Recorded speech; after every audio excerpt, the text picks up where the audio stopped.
relocate from Hong Kong to American Marine's new factory in the independent Republic of Singapore.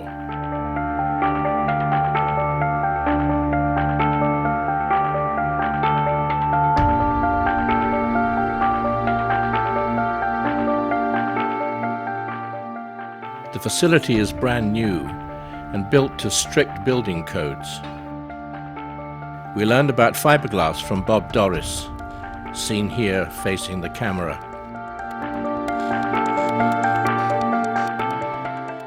We attend the opening ceremony for a family-run foundry, making bronze castings for the boats.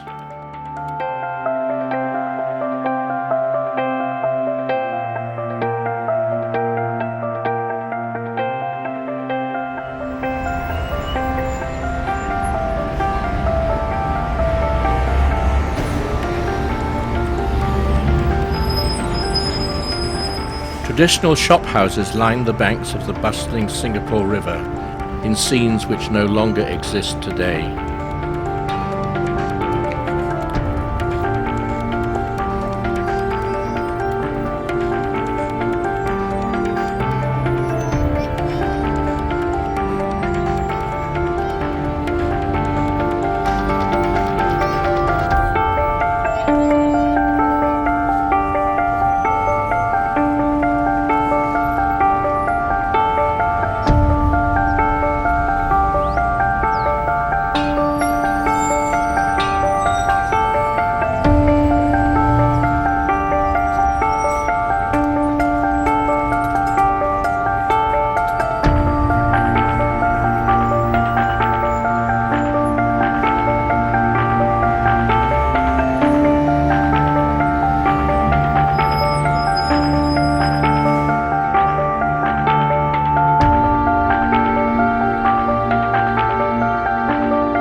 Tall modern buildings encroach on the picturesque but crumbling colonial structures.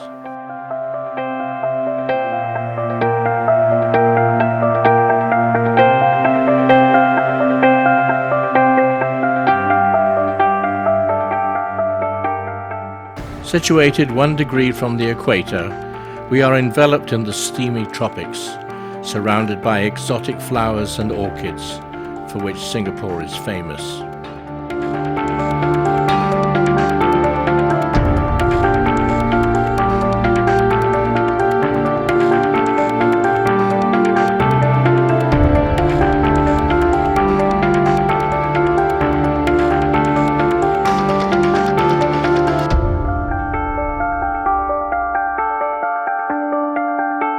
We become acquainted with unfamiliar but delicious tropical fruit.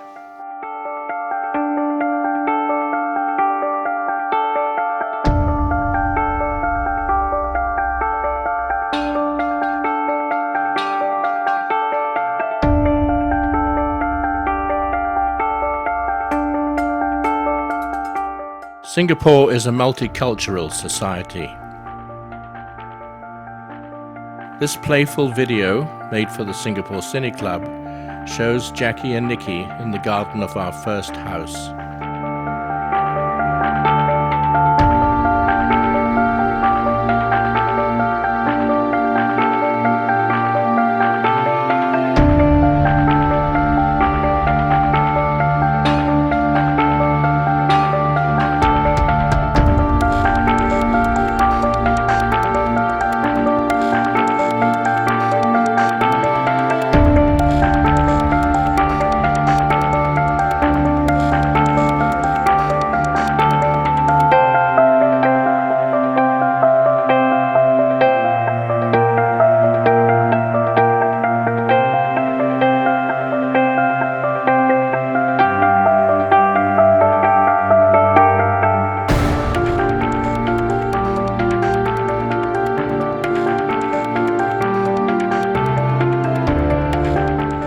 Older houses have no glass in the windows and there is no need for a water heater.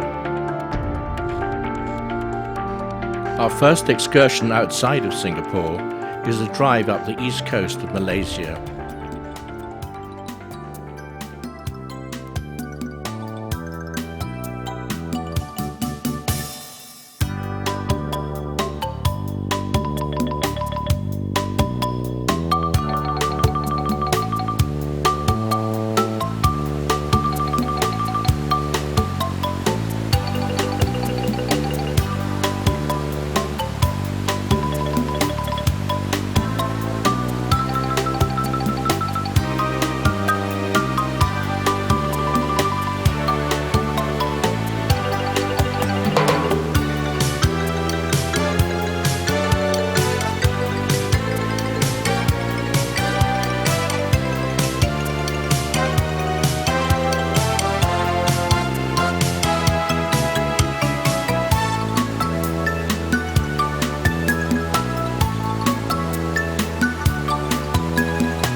After an outing to a tropical island off the coast of Mersing, we continue north and visit a Buddhist cave in the limestone outcrop.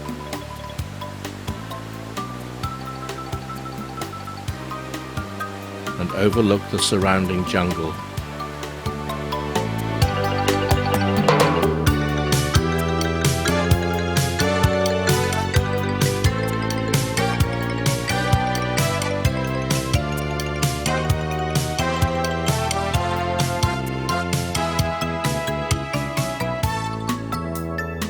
The coastline has miles of beautiful sand beaches where turtles come to lay their eggs. For their protection, the eggs are excavated and allowed to hatch under controlled conditions.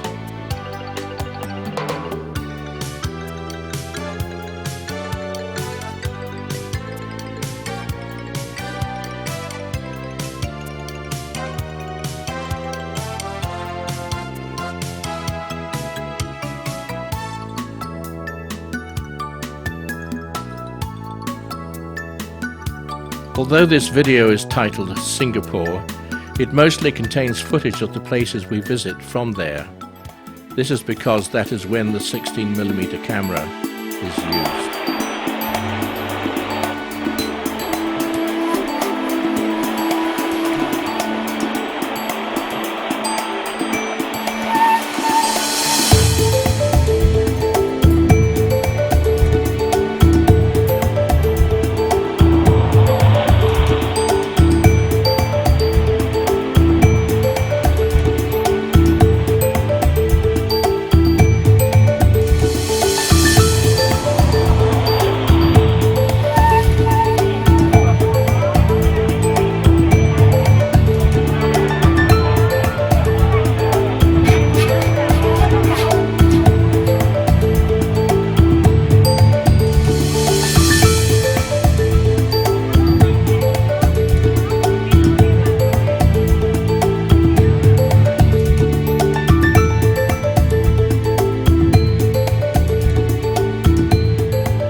We had stopped in Bangkok for a couple of days on our way to India.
This is a harsh land where water is scarce. One of the few rivers is the Wasanero, which attracts wildlife in all varieties. Herds of elephant graze along its banks. But even a river of this size goes nowhere, and this one seeps into the desert and dies in the Lorraine swamps.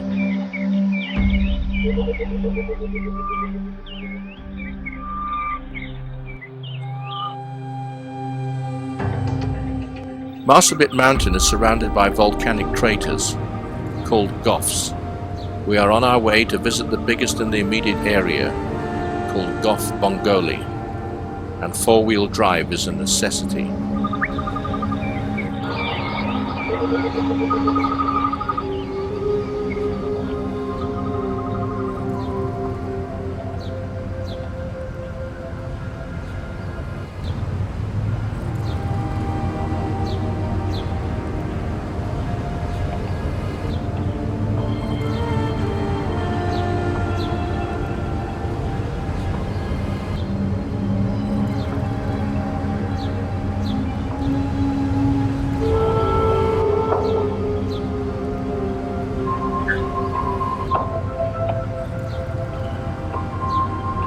In 1973, the most famous elephant at Marsabit, and in fact in the whole of Kenya, was Ahmed. He had presidential protection and was guarded at all times by two armed askaris because of the ivory in his huge tusks, which must have been a real burden for their owner.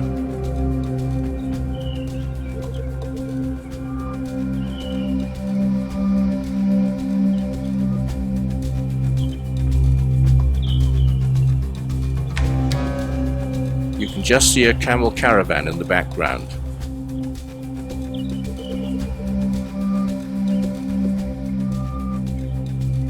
Ahmed died at an age of between 55 and 65, and his remains are on display in the Nairobi Museum. The wells at Marsabit have long been a vital source of water from herdsmen from the whole district. Every day, herds of cattle and other animals head for the wells and await their turn to drink.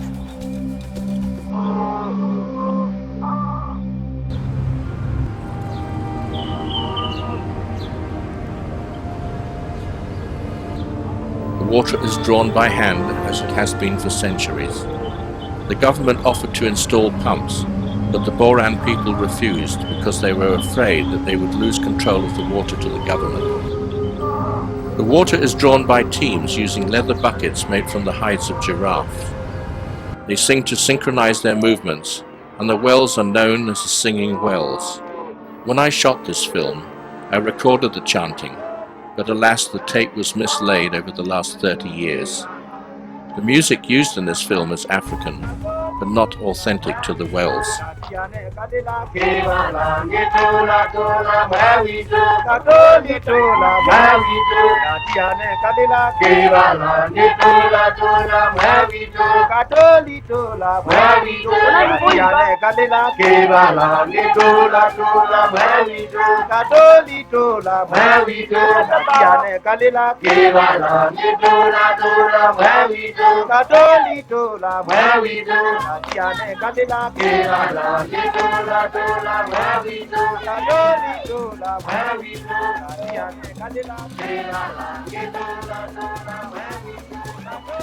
Clay pots are filled with water and packed out to surrounding villages.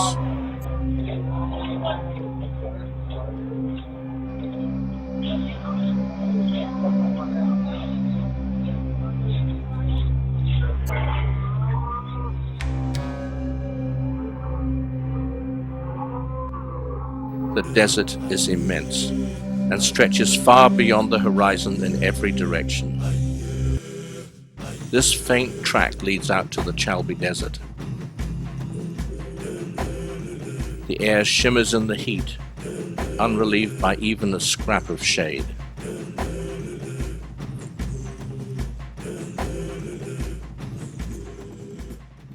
It is essential to carry water, usually in a canvas water bag, through which water seeps and evaporates. The taste leaves something to be desired, but the evaporation process keeps the water cool. This is camel territory. The surface is stones with sparse vegetation struggling for life.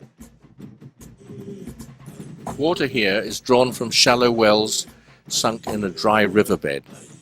The village consists of a few trees and corrugated iron huts, which must be like ovens in the blistering heat. In this biblical scene, the camels drink their fill, while women and young girls fill clay pots for water to take back to their villages.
Life here has been almost unchanged for thousands of years, except that now it is probably even harder. Since this film was shot, there have been a series of droughts which have stressed already scarce water supplies, promoting human conflict, aggravated by increased cattle rustling and just plain banditry from a lawless Somalia only a few miles away. Cattle rustling has long carried the death penalty in Kenya, so raiders shoot to kill to avoid being caught.